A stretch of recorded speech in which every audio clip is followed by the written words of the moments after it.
అభివృద్ధి అంటే వైసీపీ నేతలకు కడుపు మంట, విధ్వంసం అంటే వినోదం. కడప స్టీల్ ప్లాంట్ నిర్మాణానికి ముఖ్యమంత్రి చంద్రబాబు శంకుస్థాపన చేయడం ఫ్యాన్ పార్టీ నేతలకు కంటగింపుగా మారింది. క్రెడిట్ చోరీకి ప్రయత్నిస్తున్నారు. ఒకవైపు ఇదంతా తమ గొప్పే అని ప్రచారం చేసుకుంటోన్న వైసీపీ నేతలు, మరోవైపు అడ్డుపోలలు వేసే ప్రయత్నం చేస్తున్నారా? జమ్మలమడుగు దగ్గర స్టీల్ ప్లాంట్ నిర్మాణానికి ముఖ్యమంత్రి చంద్రబాబు భూమి పూజ చేసిన తరువాత వైసీపీ నేతలు పేలుతున్న అవాకులు చెవాకులు ఏంటి? ఉక్కు పరిశ్రమను అడ్డుకునేందుకు కుట్రలు కుతంత్రాలు పన్నుతున్నారా? వాటిని తిప్పికొట్టేందుకు కూటమి వ్యూహం ఏంటి?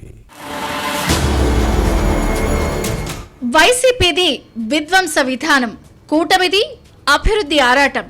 జగన్ పాలనలో జరిగిన విధ్వంసం నుంచి రాష్ట్రాన్ని బయటపడేసి ప్రగతి పథంలో పయనింపజేసేందుకు ఏపీ ఎన్డీఏ సర్కార్ చేయని ప్రయత్నం అంటూ లేదు.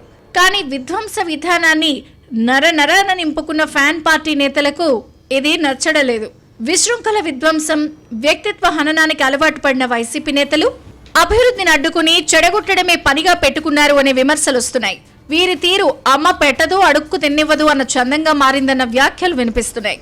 తాము చేయలేకపోయిన అభివృద్ధిని కూటమి చేస్తే ఊరుకుంటామా అంటూ అడుగడుగున అడ్డంకులు సృష్టిస్తూ పుల్లలు పెట్టే ప్రయత్నం చేస్తున్నారు అన్న ప్రచారం సాగుతోంది. ఎక్కడో కాదు, వైసీపీ అధ్యక్షుడు జగన్ సొంత జిల్లాలోనే ఇలాంటివి జరుగుతున్నాయి. ఎన్డీఏ ప్రభుత్వం ఓవైపు రాయలసీమను హార్టికల్చర్ హబ్గా మార్చుతూ మరోవైపు పారిశ్రామికంగా తీర్చిదిద్దుతోంది. తాము చేయలేని పనులను కూటమి నేతలు చేస్తే తమ పరువు పోతుంది అన్నది ఫ్యాన్ పార్టీ నేత బాధ. తమకు రావాల్సిన పరపతికి కూటమి కొట్టేస్తే వచ్చే ఎన్నికల్లో పరిస్థితి ఏంటన్నది వైసీపీ నేతల ప్రశ్న. ఓట్ల కోసం సీమవాసుల గడపలకు ఏ మొహం పెట్టుకుని వెళ్లగలమన్న అంశం పార్టీ నేతల అంతరాత్మను వేధిస్తోంది. దీంతో కలవరపడుతున్న వైసీపీ నాయకులు దిక్కుతోచని స్థితిలో ఎన్డీఏ పాలకులపై నిందలు మోపే ప్రయత్నం చేయడం విమర్శలకు తావిస్తోంది. అభివృద్ధి చేసే వారిని అందలం ఎక్కిస్తారు, కానీ పాడు చేస్తామనే వారికి పట్టం కడతారా అంటూ తమలో తాము ప్రశ్నించుకుంటూ మదన పడుతోన్న వైసీపీ నేతలు లేకపోలేదు అని రాజకీయ వర్గాల్లో వినిపిస్తోంది. కడప జిల్లా ప్రజల చిరకాల స్వప్నం స్టీల్ ప్లాంట్ ను కూటమి ప్రభుత్వం సాకారం చేసింది. ఈ ప్రాజెక్ట్ ను పట్టాలెక్కించింది. 2 దశాబ్దాలుగా పెండింగ్ లో పడిన పరిశ్రమ నిర్మాణానికి ఇటీవల భూమి పూజ జరిగింది. ఇది వైసీపీ నేతలకు మింగుడు పడని పరిణామంగా మారింది. వైఎస్ఆర్ హయాంలో జమ్మలమడుగు దగ్గర స్టీల్ ప్లాంట్ నిర్మాణానికి గాలి జనార్దన్ రెడ్డికి వేలాది ఎకరాలను అప్పటి ప్రభుత్వం కేటాయించింది. కానీ ఈ నేత భూములను తాకట్టు పెట్టి బ్యాంకుల నుంచి రుణాలు తీసుకున్నా పరిశ్రమ పెట్టలేదు. బ్యాంకులకు బురిడీ కొట్టించారు. మరోవైపు హెలికాప్టర్ ప్రమాదంలో వైఎస్ఆర్ మృతితో స్టీల్ ప్లాంట్ ప్రాజెక్టు అటకెక్కింది. మరోవైపు రాష్ట్ర విభజన తర్వాత అధికారంలోకి వచ్చిన టీడీపీ ప్రభుత్వం కడప ఉక్కు కర్మాగారం నిర్మాణం కోసం ప్రయత్నించింది. 2018 డిసెంబర్లో మైలవరం మండలం కంబాల దిన్నె దగ్గర అప్పటి సీఎం చంద్రబాబు శంకుస్థాపన చేశారు. కానీ 2019 ఎన్నికల్లో టీడీపీ అధికారం కోల్పోయింది. రాష్ట్ర పాలనా పగ్గాలు చేపట్టిన జగన్ ఉక్కు పరిశ్రమపై తన తండ్రి ఆశయాలను నెరవేరుస్తానని ప్రకటించిన విషయాన్ని గుర్తుపెట్టుకోవాలి. 2019 డిసెంబర్లో జమ్మలమడుగు మండలం సున్నపురాళ్లపల్లె దగ్గర స్టీల్ ప్లాంట్ కు శంకుస్థాపన చేశారు.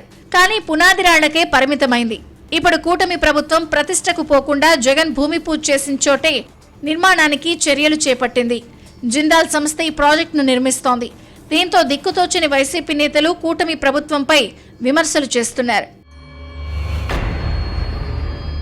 Kadapa YCP MP YS Avinash Reddy steel plant పై క్రెడిట్ చోరీకి పాల్పడుతున్నారు.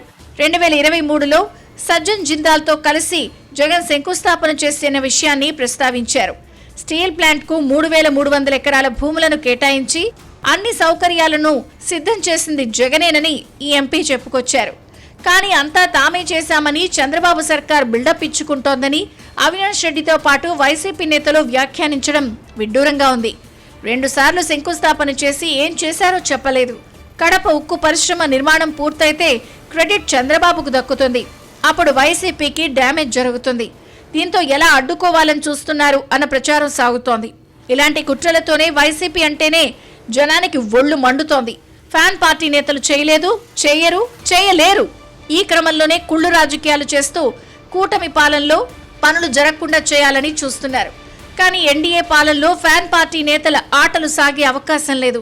వైసీపీ నేతల కుయుక్తులు మానుకోకపోతే 2024 ఎన్నికల్లో వచ్చిన 11 సీట్లను 2029లో నిలబెట్టుకోవడం కష్టమన్న విశ్లేషణలున్నాయి. ఇలాంటి సూచనల తర్వాతైనా వైసీపీ నేతలు తమ కుట్రలు, కుతంత్రాలు, కుయుక్తులను మానుకుంటారో లేదో చూడాలి.